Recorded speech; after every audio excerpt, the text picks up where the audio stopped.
ప్రతి ఏటా ఆషాఢమాసంలో శాకంబరి ఉత్సవాలు ఎందుకు చేస్తారు? అసలు ఎవరు మొదలుపెట్టారు? అన్న వివరాలు తెలుసుకోవాలంటే వివరం చిన్నది కాదు. దీని వెనుక పెద్ద చరిత్రే ఉంది. పూర్వం 100 కరువు ఒకేసారి సంభవించినప్పుడు ప్రజలు అనేక కష్టాలు అనుభవించారట. అటువంటి సమయంలో వరంగల్ భద్రకాళి అమ్మవారిని వేడుకోగా తన శరీరం నుండి ధనధాన్యాలు, కూరగాయలు, అన్నపానీయాలు విడిచి ప్రజల కష్టాలు తీర్చారట. కష్టకాలంలో అమ్మవారు ప్రజల ప్రాణాలు కాపాడారు కాబట్టి అప్పటి నుంచి అమ్మవారిని అన్ని రకాల కూరగాయలు, పండ్లు, ఫలాలతో ఆరాధించి శాంతింపజేయాలి అని చెప్పి నిర్ణయించుకున్నారంట. నాడు ప్రారంభమయ్యాయి శాకంబరి ఉత్సవాలు. నేటికి కూడా ఆనవాయితీగా కొనసాగుతూనే ఉన్నాయి. ఈ ఉత్సవాలు నిర్వహించుకుంటే అతివృష్టి, అనావృష్టి ప్రజల దరిచేరువు అని చెప్పి అంటూ ఉంటారు.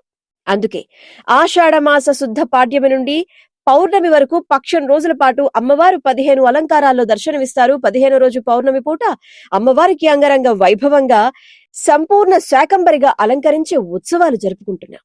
సర్వ సుఖాలు సిద్ధించాలన్నా, అన్ని రంగాల్లో విజయాలు అందుకోవాలన్నా, సమస్త కోరికలు నెరవేరాలన్నా, అమ్మవారి కరుణా కటాక్షాలు కావాలన్నా, సకల శుభాలు కలగాలన్నా, కరువు కాటకాలు దరి చేరకుండా ఉండాలన్నా శాకంబరి ఉత్సవాల సమయంలో అమ్మవారిని ఒక్కసారి దర్శించుకోవాలి.